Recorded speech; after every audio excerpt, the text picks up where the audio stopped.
Bonjour à vous, soyez les bienvenus dans cet atelier sur l'utilisation du programme de mathématiques en P5, P6.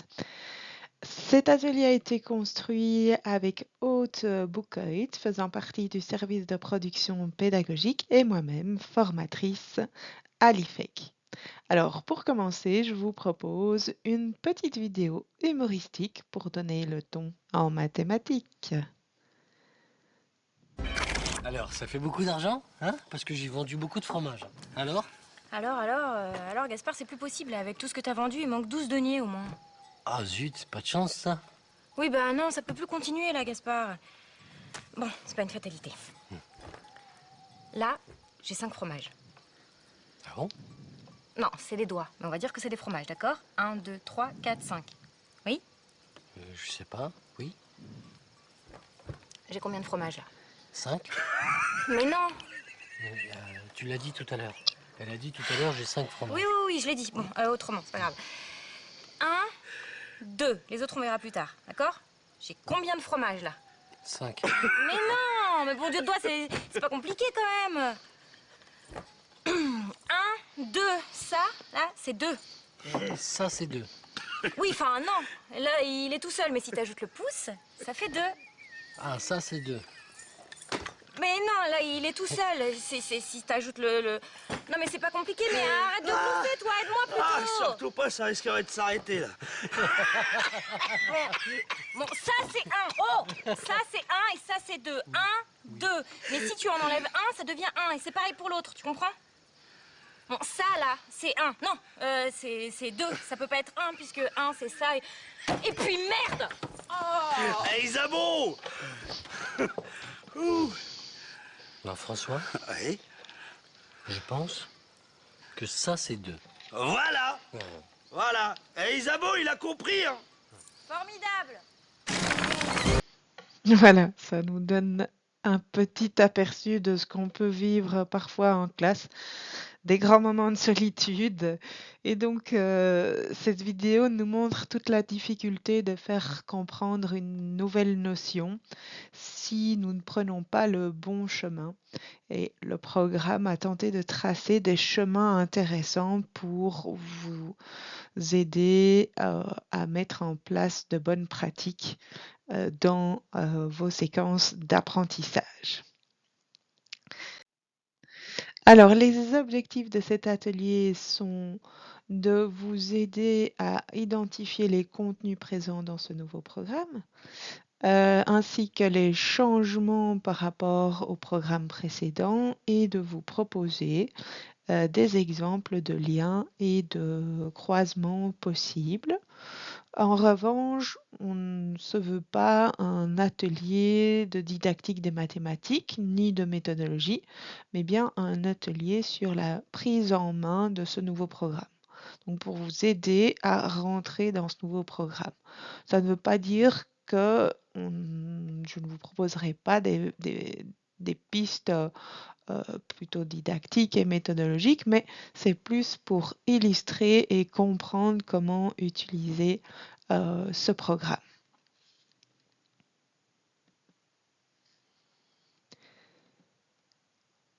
Alors,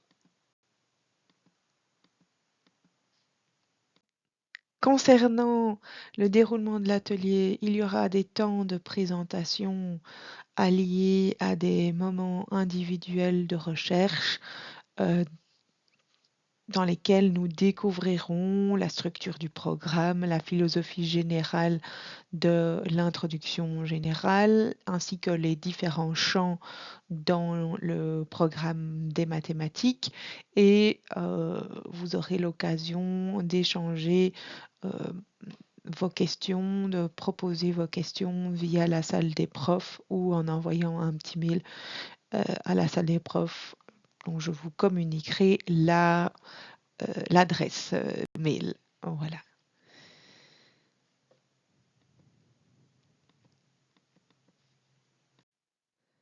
Pour débuter cette présentation, je vous propose un petit jeu qui permet de retrouver la structure générale du programme de mathématiques. Et pour ce faire, je vous invite à flasher le QR code présent à l'écran ou à vous rendre à l'adresse indiquée ci-dessous. Alors, n'hésitez pas à mettre cette présentation en pause afin de pouvoir jouer le jeu et découvrir ou redécouvrir les différentes parties de cette structure générale.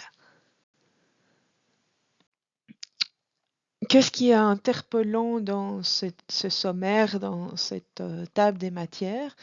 Bien, c'est que le nom des champs a été modifié afin de montrer clairement l'évolution, si vous voulez, la progression d'apprentissage entre le fondamental et le secondaire. Donc, par exemple, ce que nous appelions précédemment les nombres ou les nombres et opérations, actuellement devient donc de l'arithmétique à l'algèbre, pour montrer toute l'importance du travail sur les nombres, sur les propriétés, sur les opérations, pour pouvoir entrer sereinement dans la suite de l'algèbre, qui est la formalisation, la généralisation de tout ce qui est travaillé avec les nombres dans le fondamental, au fondamental.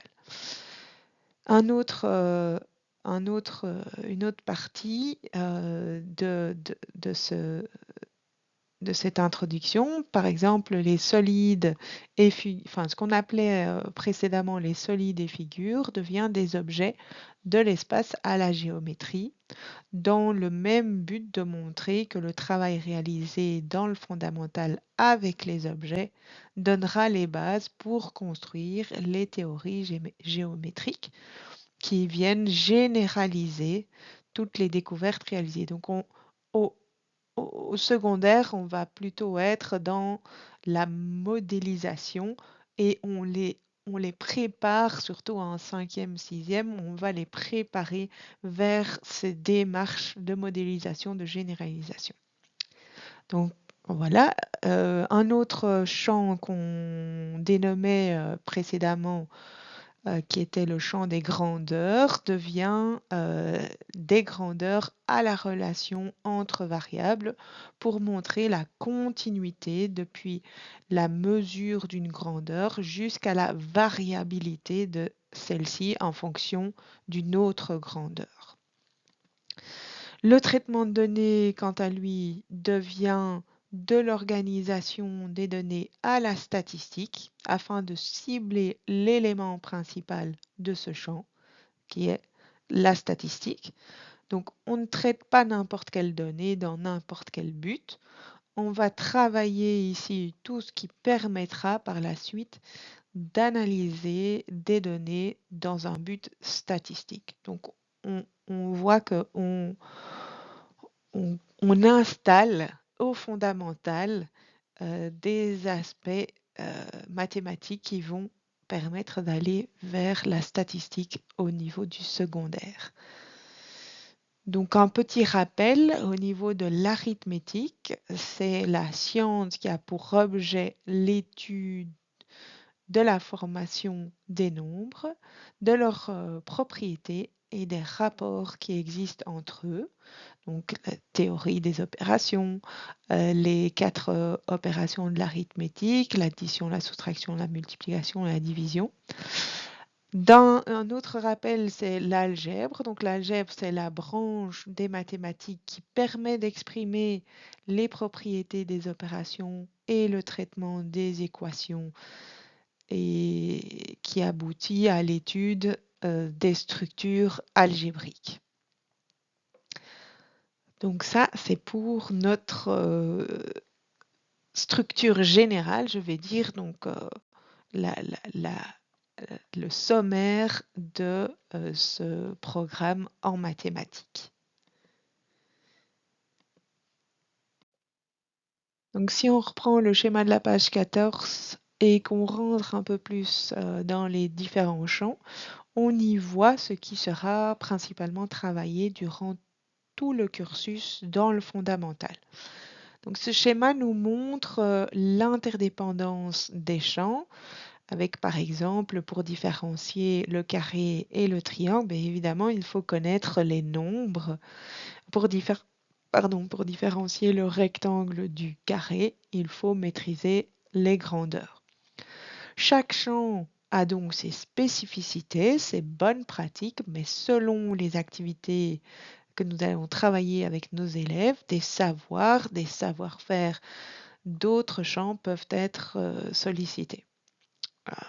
À nouveau, l'histoire des mathématiques nous montre que toutes les branches sont liées entre elles, toutes les branches mathématiques sont liées entre elles, avec la géométrie qui a été utilisée pour résoudre des problèmes d'équation et l'algèbre nous permet de démontrer le théorème tout à fait géométrique de Pythagore.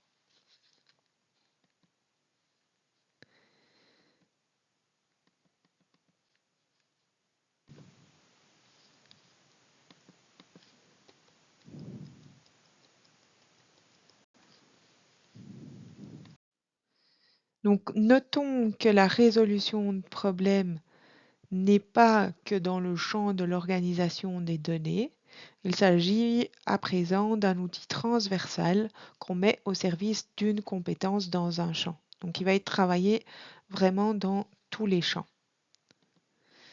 Comme ici, on peut voir à chaque fois la résolution de problèmes.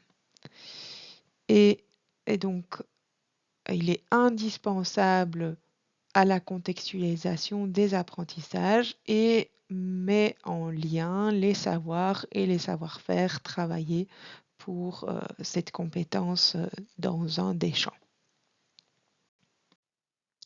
Alors, pour la résolution de problèmes, on propose 4 étapes dans le programme: s'approprier le problème, élaborer un plan, appliquer le plan et vérifier la réponse. Donc, à la page 17 de votre programme, vous pouvez trouver l'approche de Boily que je vous présente par.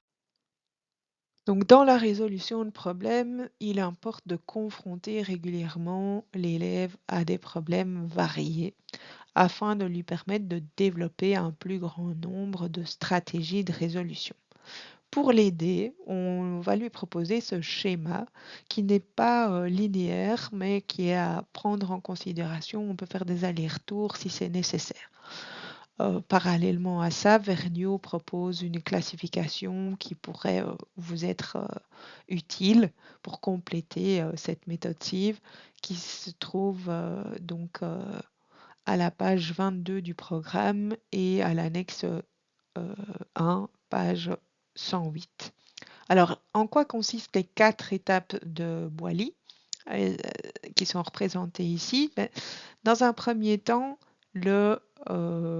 l'élève va se mettre dans la position du détective et va chercher des indices, les questions qui pourraient l'aider à résoudre le problème. Puis il va faire appel à l'architecte. Donc il va se mettre dans la posture de l'architecte qui va élaborer un plan de recherche en fait, de comment je vais procéder pour arriver à résoudre l'énigme. Donc, quelle formule éventuellement j'ai besoin. Et puis après, il va se mettre dans la posture du menuisier qui, lui, va appliquer le plan. Donc, grâce à ce qu'il aura imaginé avant en tant qu'architecte, si j'ai imaginé que j'avais besoin d'une formule, eh bien, je vais mettre en œuvre ma formule. Une fois que j'ai tout résolu, je vais soumettre mon travail au juge. Alors le juge, ça peut être soit un élève, un autre élève, soit vous-même en tant qu'enseignant, ou bien encore une fiche autocorrectrice qui va permettre de confronter sa démarche à celle à celle recherchée. Donc voilà, c'est vraiment un support qui permet à l'élève de se repérer, de structurer la résolution de problèmes. Donc ça, c'est pour la méthode SIV. Si vous souhaitez tester cette approche Sieve, vous pouvez vous rendre sur le site de la salle des profs où vous trouverez une activité de mise en lien, l'énigme de la semaine avec le détective Sieve et aussi un signet résolution de problème qui récapitule les, les différentes étapes de cette méthode. Alors, l'énigme de la semaine est centrée principalement sur les P4, mais tout à fait adaptable pour les P5, P6. On va alimenter le site de la salle des profs avec des activités pour les P5, P6. Donc, n'hésitez pas à vous y rendre régulièrement pour voir si il y a eu des nouveaux ajouts. Entrons maintenant dans la philosophie générale qui se trouve dans l'introduction de la partie mathématique à la page 16. Donc, il s'agit des dimensions à examiner et des bonnes pratiques à mettre en place lorsqu'on travaille les mathématiques de manière générale. Alors, nous nous sommes pour ce faire largement inspirés du travail de Marinova et Biron. Et pour chaque dimension à considérer, nous les illustrerons ici avec un aspect essentiel mis en place dans le programme.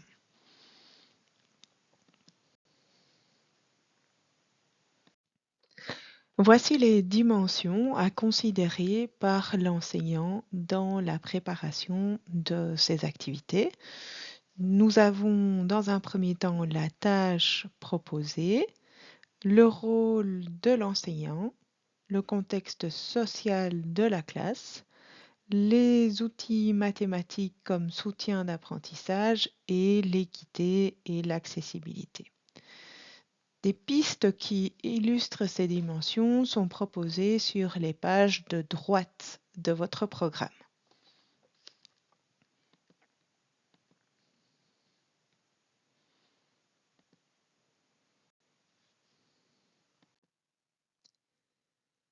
Intéressons-nous ici à chaque point.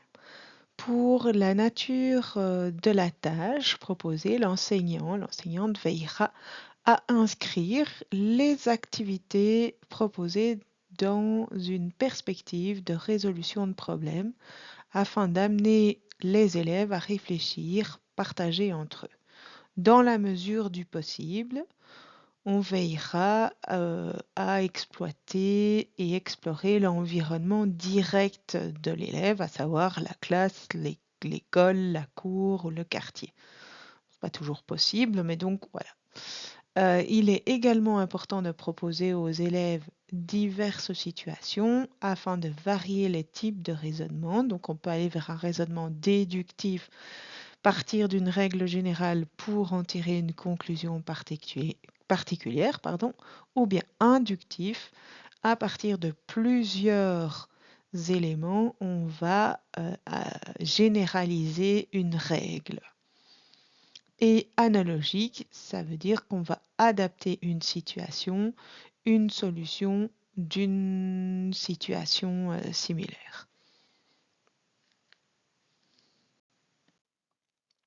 Donc, dans le rôle de l'enseignant, c'est de verbaliser, mais aussi de faire verbaliser l'élève fréquemment sur ce qui se passe, ce qui est fait, comment on le fait, les raisonnements mathématiques en utilisant la langue orale et écrite. Il utilisera le vocabulaire spécifique et précis des mathématiques. Un cube, par exemple, n'est pas un carré, mais chacune de ses faces est un carré. Un solide a des arêtes, alors qu'une figure a des côtés.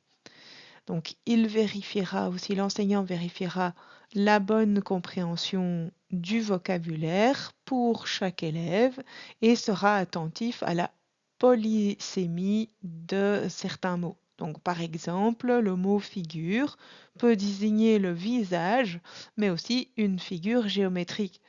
Et souvent, enfin, moi, ça m'est arrivé en fonction du public que vous avez. Si le français n'est pas, par exemple, la langue maternelle, et on peut avoir plus de confusion justement à ce niveau-là. Et donc, c'est notre rôle est de vraiment veiller à clarifier ça et faire la distinction pour éviter tout malentendu et à favoriser, je vais dire, la compréhension des mathématiques. L'enseignant fera aussi découvrir l'utilité des mathématiques en partant du quotidien de l'élève. Ça, c'est principalement en ce qui concerne le rôle de l'enseignant. Dans le programme, on a par exemple illustré cette dimension dans le champ des objets de l'espace à la géométrie. Donc, les activités proposées vont demander à l'élève d'utiliser le vocabulaire spécifique au solide. Donc ça, vous pouvez retrouver dans votre programme. Alors, concernant le contexte social de la classe, on ne va pas s'attarder sur ce point ici, mais il s'agit évidemment de valoriser les idées et les diverses méthodes produites par l'élève. Pour illustrer ce point, on vous propose à la page 17 un déroulement qui permet de débattre, d'émettre ses hypothèses ou de voter. Et donc, grâce à ces différentes étapes, l'élève est amené à mettre en avant ses connaissances personnelles ainsi que les connaissances mathématiques. Dans les outils comme soutien d'apprentissage, eh bien, l'enseignant amènera l'élève à les utiliser à bon escient afin de leur permettre de construire leur représentation mentale et de se faire des images mentales, ce qui facilite la progression dans les apprentissages. En guise d'exemple, page 41, on vous propose d'utiliser un outil comme soutien d'apprentissage dont on pourra se passer par la suite lorsque les représentations mentales seront bien instaurées. Et page 89, on manipule afin de construire une formule. Vous avez aussi à la page 51 la structuration du vocabulaire qui a été découvert avec là on vous propose un carnet de mots qui permet à l'élève de soit choisir le mot ou bien nous, en tant qu'enseignants, on décide de regrouper certains mots en particulier.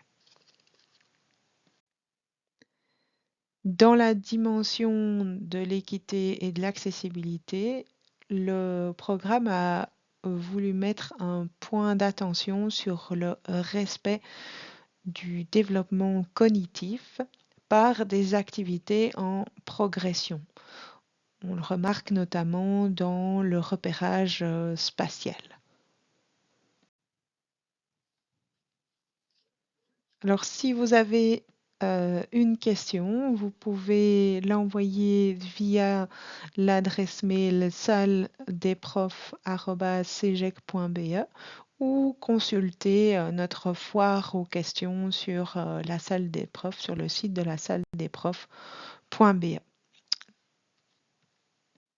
Donc après cette introduction, je vous propose d'aller dans le premier champ que nous allons explorer, qui est de l'arithmétique à l'algèbre. Pour commencer, rappelons d'abord un peu de vocabulaire pour être bien au clair. Donc on a le champ, comme je le disais, de l'arithmétique à l'algèbre, qui contient dans ce cas-ci une seule compétence, à savoir résoudre des problèmes en mobilisant des nombres et opérations. On a ensuite un découpage en 2 rubriques qui se trouvent ici, qui sont elles-mêmes divisées en rubriques spécifiques et qui regroupent donc des savoirs et des savoir-faire intimement liés. Alors, la compétence regroupe différents savoirs et savoir-faire travaillés dans tout le champ. Donc, on peut soit choisir de partir de celle-ci, de la compétence, et de travailler les savoirs et savoir-faire, ou bien de travailler inversement, partir des savoirs et savoir-faire pour ensuite aller vers une activité de mise en lien et de faire des liens entre les apprentissages abordés. De l'arithmétique à l'algèbre se découpe donc en 2 parties. On disait ici appréhender le nombre puis la lettre dans tous leurs aspects.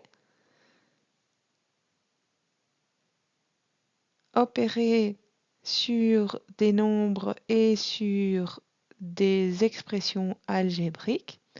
Alors dans l'ancien programme, il y avait une rubrique organiser les nombres par famille.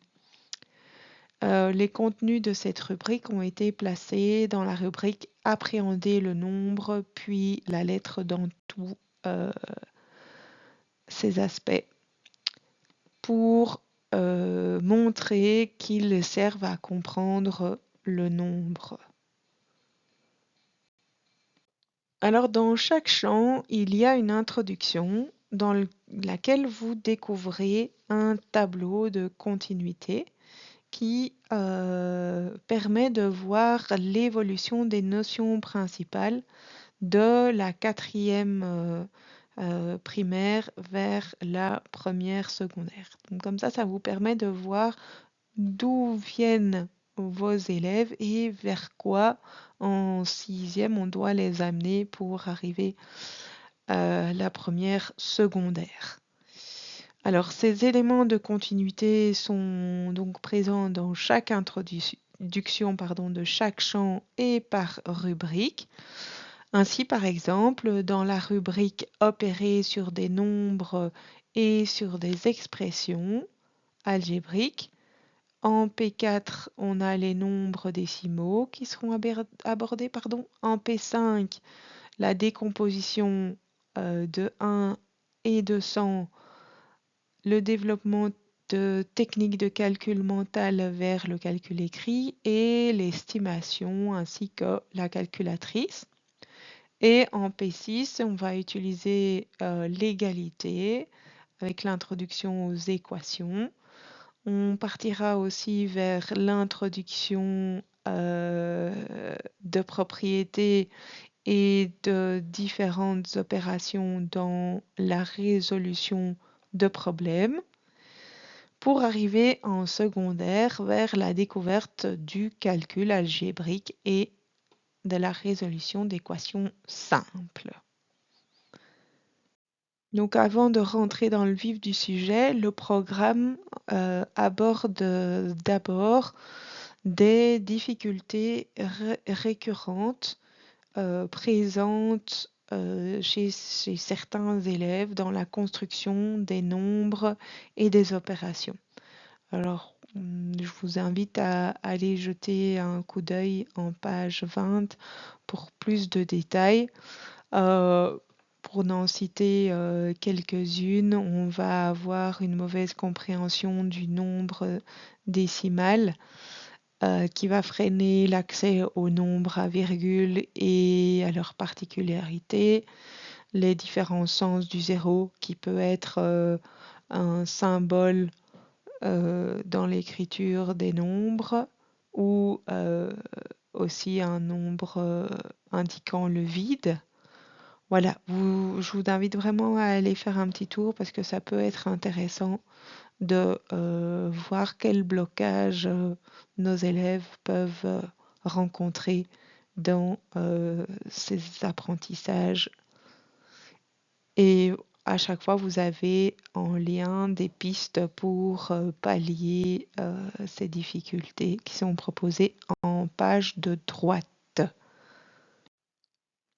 Alors, dans l'introduction de cette discipline des mathématiques, on va retrouver différents facteurs favorisant l'apprentissage ainsi que des renvois vers des pistes illustrant ces facteurs. Et donc, nous ne les aborderons pas tous aujourd'hui, mais ce n'est pas pour autant intéressant d'aller découvrir les autres facteurs. Quels sont ces différents facteurs? On a partir du terrain sans y camper, on se base sur Chevalier, à la page 29. On a aussi s'appuyer sur du matériel pertinent et apprendre à s'en passer par la suite. Continuer à mémoriser les faits numériques pour élaborer des stratégies. Articuler l'arithmétique à l'algèbre et accorder de l'importance à la stratégie de résolution plutôt qu'au résultat. Donc ça, ce sont les différents champs. Alors, rentrons dans ces différents champs. Par exemple, pour articuler l'arithmétique à l'algèbre, le travail sur le sens de l'égalité, les fausses égalités, l'enchaînement opératoire permettra par la suite d'appréhender plus facilement l'algèbre et ses représentations écrites lors de la résolution d'équations. Donc là, on vise vraiment des apprentissages pour le secondaire, mais qu'on peut déjà commencer à travailler en P5, P6. Autre exemple pour accorder de l'importance à la stratégie de résolution plutôt qu'au résultat. Lors des activités métacognitives, il est intéressant de donner à l'élève le résultat du calcul et de lui demander de chercher comment on y est arrivé, ou même de proposer d'analyser des exemples résolus. C'est le genre de consigne qu'on va retrouver dans les évaluations externes comme bien le CEB.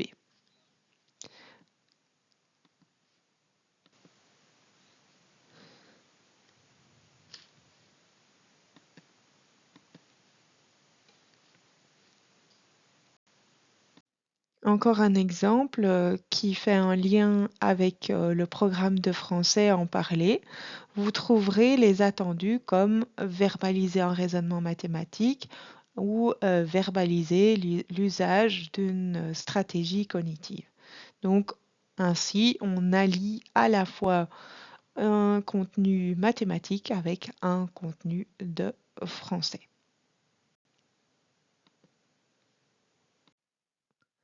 Alors en allant un peu plus loin dans cette partie mathématique, vous trouverez un petit rappel de ce qu'est une compétence, un savoir et un savoir-faire. Donc à la page 23, vous trouverez le tableau de compétences pour le champ de l'arithmétique à l'algèbre avec la compétence, les attendus pour P5, pour P6, pardon, P5, P6 et P6. Vous trouverez page 24 un exemple d'attendu pour rédiger un énoncé de problème en partant de maximum 3 calculs consécutifs et des résultats. Un autre exemple d'activité de mise en lien, page 25, pour rédiger un énoncé de problème. Et on passe par 4 étapes pour travailler donc cet attendu. Le programme propose également des prolongements possibles à la suite de ces 4 étapes. Alors, ce qui est intéressant de savoir, c'est que sur la page de gauche, vous allez retrouver tous les savoirs et savoir-faire ainsi que les attendus. Et chaque attendu est exprimé à l'aide d'un verbe opérateur correspondant qui permet à l'enseignant de vérifier si l'élève maîtrise effectivement le contenu du savoir, savoir-faire ou de la compétence visée. Ces verbes opérateurs ont le plus souvent trait à des comportements observables d'élèves. Donc ça, c'est vraiment un élément qui ressort euh, du référentiel. Et en page de droite, vous allez trouver des balises essence, des pistes d'apprentissage, des structurations et ce qui permettra à l'élève de. Donc ça, ce sont des parties, des catégories qui peuvent vous aider à parfois débloquer certaines situations où l'élève est en difficulté ou bien à imaginer une activité un peu autrement que ce que vous feriez habituellement. Alors jouons un petit peu et allons fouiller dans le programme. Pour ce faire, je vous propose d'aller chercher la notion de critère de divisibilité en P5, P6. Je vous laisse quelques secondes, minutes pour trouver cette information et puis vous pourrez vérifier si ce que vous avez trouvé correspond à la bonne réponse. Alors, la réponse est bien évidemment dans la discipline mathématique, dans le champ de l'arithmétique à l'algèbre, et on se trouve dans la rubrique Appréhender le nombre, puis la lettre dans tous leurs états, page 32. La rubrique spécifique est créer des familles de nombres et relever des régularités. Et le savoir-faire a le même intitulé, à savoir créer des familles de nombres et relever des régularités. Donc ça, c'est pour les caractères de divisibilité. Alors si on continue à fouiller dans notre programme, je prépare la planification sur les tables de multiplication. Où allez-vous trouver cette information et ses attendus dans le programme? Je vous laisse chercher et puis on vous montre la réponse. La réponse à cette question sur la multiplication se trouve à la page 32, mais aussi à la page 38. Alors, cette page 38, qu'est-ce qu'elle nous apporte? Elle précise que on va retrouver la multiplication dans la rubrique opérer sur des nombres et sur des expressions algébriques. Et dans la rubrique spécifique, on va avoir la rubrique construire la mémorisation de faits numériques avec comme savoir connaître de mémoire les tables de multiplication jusqu'à T10. Donc ça, c'est pour la multiplication. Donc, comme je le disais précédemment, ces attendus sont illustrés à chaque fois en page de droite.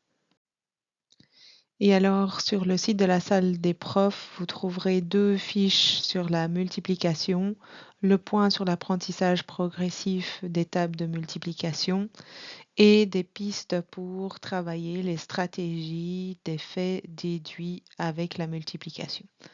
Donc, n'hésitez pas à vous rendre sur le site. Il y a tout le matériel que vous pouvez déjà photocopier, imprimer et utiliser avec vos élèves directement. Dernière petite question concernant ce champ de l'arithmétique à l'algèbre. L'écriture numérale en mots fait-elle partie du programme en P5, P6 dans ce champ? Selon vous, oui, non. Alors, la réponse est non pas en mathématiques, mais bien en français au niveau des règles d'orthographe. En résumé, dans ce champ sur les nombres, on a comme changement majeur la division écrite qui apparaît en P5, l'écriture des nombres sous différentes formes, écriture chiffrée, fraction et pourcentage en P5 aussi. Les critères de divisibilité sont abordés avec les régularités dans les tables de multiplication. Les fractions sont travaillées dans le champ des grandeurs à la relation entre variables. Le calcul littéral pour les formules d'air et périmètres sont travaillés uniquement dans le champ des grandeurs à la relation entre variables. Donc ça, c'est principalement les changements. Dans les nouveautés, on a la décomposition partie entière et non entière, la méthodologie liée au procédé de calcul mental pour la multiplication et la division. Et ce qui disparaît dans le champ, c'est la notion de nombre premier, PPCM, PGCD, qui seront travaillés en secondaire. Alors l'écriture numérale en mots est travaillée en français. Et donc voilà pour les différents changements, modifications et nouveautés dans le champ de l'arithmétique à l'algèbre. Alors voici un document que vous retrouvez aussi sur la salle des profs qui peut vraiment être éclairant et qui fait une comparaison, ça s'appelle la table de correspondance en mathématiques et qui fait une comparaison entre l'ancien programme, le nouveau programme et le référentiel. Ça permet de prendre un peu de hauteur et de voir d'où on est parti et où on en est aujourd'hui, et puis de comparer aussi avec avec le référentiel. Toujours sur la salle des profs, vous pouvez trouver ce document réalisé par le service de production pédagogique qui va vraiment expliquer les savoirs et savoir-faire qui ont été modifiés entre l'ancien programme et le nouveau programme modifié ou alors qui sont traités dans d'autres champs ou voire même disciplines. On va aussi travailler de manière transversale avec d'autres disciplines et c'est ce qu'on va appeler les visées transversales. Par exemple, à la page 41, on va vous inviter à aller vers la visée transversale 4 du volume 1, page 46 et jusqu'à 49, qui est de développer la créativité et l'esprit d'entreprendre. Pour ce faire, dans le volume 1 du programme, il y a tout un chapitre consacré aux 6 visées transversales à explorer avec vos élèves afin de contribuer à leur construction progressive de citoyens lucides, acteurs et autonomes. Et pour ce faire, je vous invite à découvrir ce volume 1, page 33, qui détaille les composantes à travailler tout au long du tronc commun.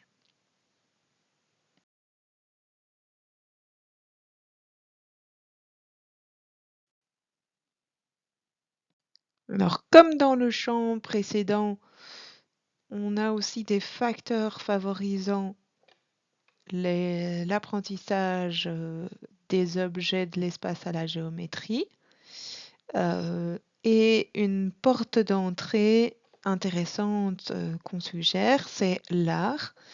Il y a des noms d'artistes qui vous sont proposés pour explorer ce domaine à la page 48. Donc ça, c'est une première porte d'entrée possible. Par exemple, comme artiste proposé, vous retrouverez une œuvre de Escher qui aborde les pavages. Donc ça peut être intéressant de partir de là. Dans ce champ, l'élève ne dessine plus les figures, mais les construit en utilisant leurs propriétés. Ainsi, l'utilisation d'un compas pour tracer un cercle met en avant que tous les points du cercle sont à la même distance du centre de celui-ci.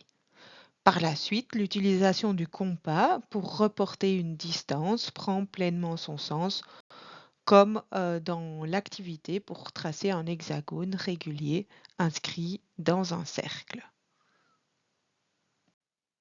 Vous avez d'ailleurs sur le site de la salle des profs une vidéo explicative à propos de ce traçage de l'hexagone inscrit dans un cercle. À la page 51, vous retrouvez le tableau de compétences pour le champ des objets de l'espace à la géométrie, avec évidemment les attendus en lien avec chacune des compétences. Allons fouiller un peu plus dans notre programme. Où puis-je trouver des informations sur les symboles géométriques à travailler en P5, P6? Je vous laisse un peu explorer, prenez le temps, mettez cet enregistrement sur pause et puis vous découvrirez si ce que vous avez trouvé est bien correct. Vous trouverez cette notion aux pages 64-65 dans la rubrique Appréhender et représenter des objets de l'espace. La rubrique spécifique s'intitule Utiliser les symboles géométriques. Vous avez en savoir le symbolisme spécifique aux objets et relations géométriques, avec pour attendu associer le symbole à sa signification, avec comme par exemple le grand A qui désigne le point alors que le petit a désigne la droite. En savoir-faire, vous avez aussi interprété et utilisé les symboles géométriques. Et un autre attendu pourrait être d'utiliser les symboles géométriques, tout simplement. Donc, voilà pour la question des symboles géométriques. Vous trouverez aussi un document téléchargeable qui structure les symboles géométriques sur le site de la salle des profs. Continuons la fouille dans notre programme. Le programme parle de symétrie. Que dois-je faire? Pareil, laissez-vous quelques minutes pour aller voir quels sont les attendus, savoir-faire concernant la symétrie. Alors la symétrie, on va la travailler notamment dans la rubrique Appréhender et représenter des objets de l'espace, avec comme rubrique spécifique Identifier et construire des droites remarquables et axes de symétrie dans les figures. Comme savoir, on a évidemment les figures, leurs composantes, leurs caractéristiques et leurs propriétés. Et comme attendu, on va identifier la hauteur, les diagonales, la médiane et l'axe de symétrie. En savoir-faire, l'élève doit être capable de tracer des axes de symétrie, des diagonales, des médianes et des hauteurs. On a aussi comme autre attendu tracer une hauteur d'un triangle, d'un parallélogramme, d'un trapèze, tracer dans un quadrilatère des axes de symétrie, les médianes et les diagonales. L'élève doit aussi être capable de reconnaître les quadrilatères pour lesquels les diagonales et ou les médianes sont des axes de symétrie. Voilà pour la notion d'axe de symétrie. Dans ce champ des objets de l'espace à la géométrie, on a comme changement unique trier, classer des objets et des figures qui sont au service de l'apprentissage des caractéristiques et qui ne sont plus un attendu en soi. Pour les nouveautés, on a les propriétés des droites remarquables de certains quadrilatères, les mouvements des figures, afin de comprendre les mouvements réalisés par la figure, et enfin les différentes vues d'un objet, la notion de perspective, disparaissent de la formation mathématique et se travaillent en FMTTN. Voilà pour la continuité, les nouveautés et les changements de ce deuxième champ. Dans ce champ, le programme illustre aussi un lien vers une autre discipline, ici EPS. Donc à la page 55, vous pouvez voir apparaître le lien vers EPS. C'est l'occasion d'aller voir un peu ce qui se fait dans cette discipline au niveau de l'habilité motrice et de l'expression, et puis aussi de collaborer avec son collègue d'EPS. Je vous invite à prendre un petit moment éventuellement pour poser vos questions par écrit et comme ça vous pouvez les envoyer éventuellement par la suite via notre adresse mail. Nous voilà à présent dans le troisième champ, des grandeurs à la relation entre variables. Contrairement à l'ancien programme qui découpait ce champ en 2 rubriques, mélangeant un peu tout, le référentiel le découpe à présent en 5 rubriques plus précises. On a concevoir des grandeurs, à savoir tout ce qui concerne la comparaison des grandeurs pour les comprendre, agir sur des grandeurs, tout ce qui concerne la mesure et l'estimation des grandeurs, opérer sur des grandeurs. À partir des mesures réalisées, on va calculer d'autres mesures telles que le périmètre. Agir puis opérer sur des grandeurs, donc c'est tout ce qui concerne les fractions ici. Et enfin, mettre en relation des grandeurs, tout ce qui concerne la proportionnalité directe. Voilà pour donc les différentes rubriques dans ce troisième champ. Comme dans les champs précédents, le programme propose des facteurs permettant de faciliter les apprentissages. On abordera aujourd'hui uniquement le bleu turquoise et le vert canard, à savoir débattre en mathématiques et utiliser l'histoire des mathématiques pour comprendre les unités conventionnelles. Pour aider les élèves à mieux comprendre la notion d'unité conventionnelle, on vous propose des activités pages 83 et 84 qui permettent d'aborder notamment, par exemple, à travers le français, associer les mesures agraires et les mesures d'air à l'aide d'un texte documentaire. Donc voilà, ça peut être d'autres portes d'entrée qui peuvent les aider à appréhender cette notion d'unité conventionnelle. Pour aborder le débat mathématique, à la page 77, on vous propose un déroulement en 4 étapes qui permet à la fois d'être travaillé de manière collective, oralement, je vais dire, mais donc c'est une démarche structurée qui aide les élèves à organiser leurs idées et pouvoir participer à un débat mathématique.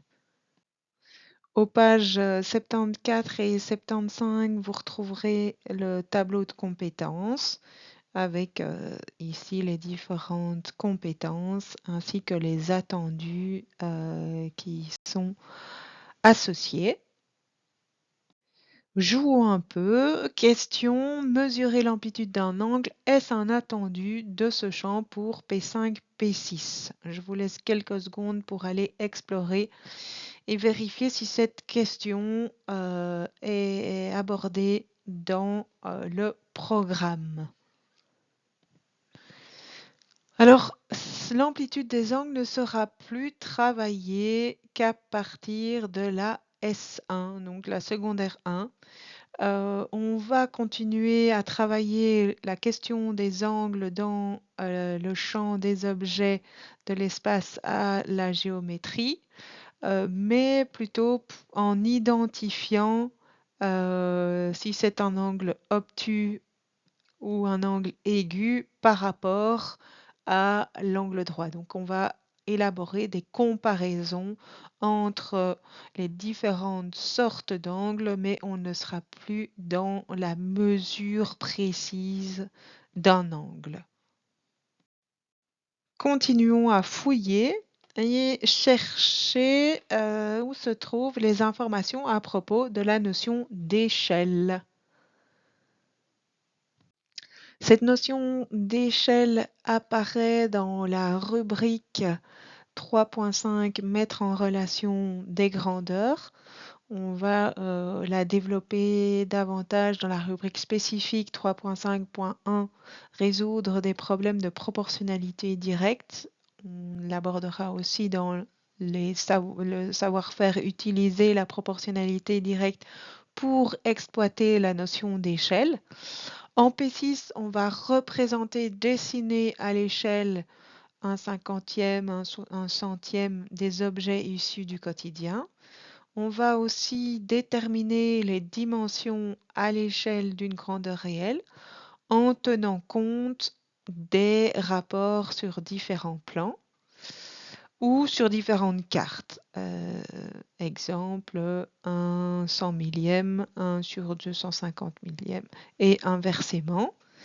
Calculer une distance réelle sur base d'une carte et de son échelle. Donc la distance sur la carte et l'échelle étant donnée. En P5, on va associer une représentation en 2D à un objet réel selon une échelle donnée. On va aussi calculer une distance réelle sur base d'une carte et son échelle linéaire. Donc la distance sur la carte et l'échelle linéaire étant elle aussi donnée. Donc ça, c'est pour la notion d'échelle dans ce champ. Pour ce champ, on retrouve comme changements principaux de cycle les pourcentages qui commencent en P5 en lien avec la notion de fraction rapport. La proportionnalité, on ralentit l'apprentissage pour consolider les bases et donner du sens. Dans les changements d'approche, on construit les formules en donnant du sens et la notion de température passe dans la discipline des sciences. Et on voit disparaître la mesure de l'amplitude de l'angle qui, comme je le disais, passe en secondaire, ainsi que la fraction nombre qui sera aussi travaillée en secondaire. Ça, ce sont pour les changements et disparitions. En guise de lien et de croisement, on vous propose notamment d'aborder les fonctions exécutives dans le volume 1, page 72. À cette page 72 et 73, le programme aborde les fonctions exécutives qui sont les habilités à transférer des apprentissages dans de nouvelles situations. Donc, par exemple, on vous donne la situation d'un élève qui doit résoudre mentalement une opération en utilisant sa stratégie. Et donc, on va aborder l'inhibition ainsi que Donc ici, vous voyez l'inhibition. Et puis à la page 73, on parle de la mémoire de travail. Et donc ça peut aussi vous donner des pistes sur qu'est-ce qui se passe dans la tête de l'élève et peut-être aborder parfois des obstacles d'apprentissage par des portes d'entrée un peu différentes, je vais dire. Je vous invite à nouveau à prendre un petit temps pour écrire vos remarques, vos questions, et faire un petit point. Et puis, on passe à la suite.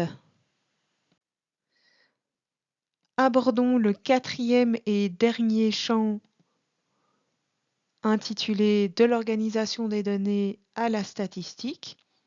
Le programme a voulu se distinguer du référentiel qui n'était pas très clair sur la question et veut vraiment que l'enseignant garde en tête une distinction que d'un côté on organise les informations selon des critères et de l'autre côté on représente des données pour ensuite aller lire et interpréter des représentations dans des situations plus complexes. On retrouve encore une fois des facteurs favorisants. Utiliser des situations réalistes pour collecter et traiter des données pour répondre à une question et donner du sens au traitement de données. On retrouve le tableau de compétences à la page 101 avec les compétences C13 et C14. La compétence C14 est quelque peu trompeuse car elle donne l'impression que la résolution de problèmes se trouve dans ce champ. Or, il s'agit ici de problèmes bien précis de logique déductive qui se travaille à l'aide de tableaux à double entrée. Par contre, la compétence 13 montre bien le rôle de ce champ dans la résolution de problèmes. Donc, lire et interpréter les données pour en extraire de l'information que l'on utilisera ensuite pour résoudre le problème. Donc ça, c'est pour le tableau de compétences. À nouveau, un petit jeu pour mesurer vos connaissances dans ce champ. La question, est-ce un attendu, ce graphique est-il un attendu présent dans le champ de l'organisation des données à la statistique en P5, P6? À vous d'aller voir où on pourrait trouver la réponse dans ce champ, si on la trouve ou pas. Et la réponse est que ce graphique ne travaille pas l'organisation des données, mais plutôt la comparaison de grandeur. Donc on va comparer la température de mardi et mercredi, mais on ne va pas créer de classe regroupant des données ayant des points communs pour ensuite comparer la taille de ces classes. Donc ce n'est pas un attendu au niveau du champ de l'organisation des données à la statistique. Deuxième question, ce type de graphique fait-il l'objet d'un attendu présent dans ce champ en P5, P6? Oui, non. Pourquoi? La réponse est que c'est bien un attendu du savoir-faire présenter des données en P5, P6. Vous pouvez trouver la réponse à la page 106-107. Et donc, il s'agit de représenter à l'aide du support déterminé, en fonction de la situation, un tri ou un classement. Soit par ensemble, incluant une intersection, soit un tableau à double entrée, ou encore un diagramme à bande horizontale ou verticale. Donc ici, on est bien dans ce savoir-faire. Résumons les points d'attention et les changements pour ce champ de l'organisation des données à la statistique.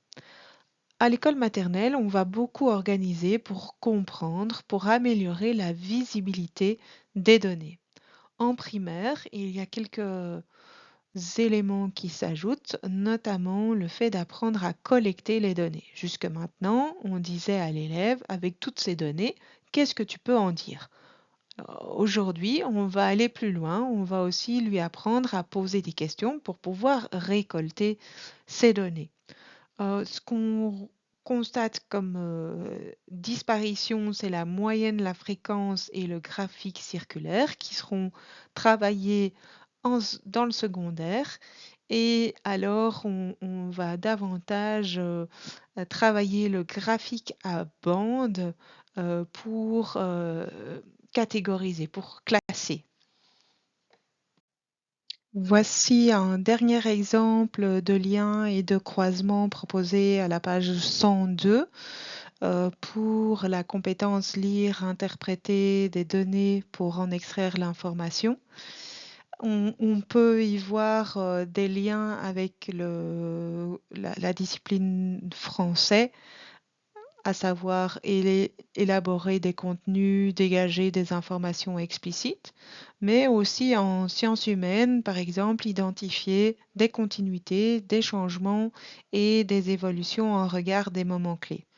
On va aussi pouvoir aborder des visées transversales pour développer une pensée critique et complexe. Et en mathématiques, on retrouve comparer et opérer sur des grandeurs fractionnées et des pourcentages, ainsi que représenter des données. Ça permet vraiment de prendre de la hauteur et de planifier ces séquences de manière transversale en faisant des liens et de faire sens aussi pour nous, mais surtout pour les élèves.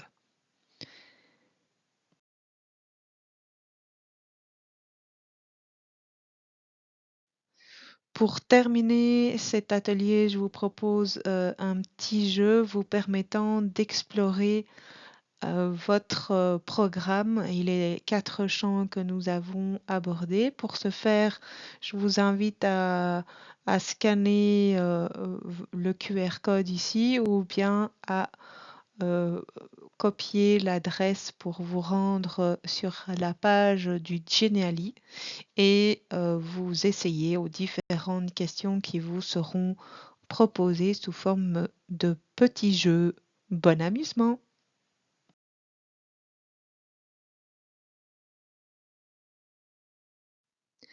Voilà, j'espère que ce Geniali vous a permis de vous approprier davantage votre programme tout en vous amusant.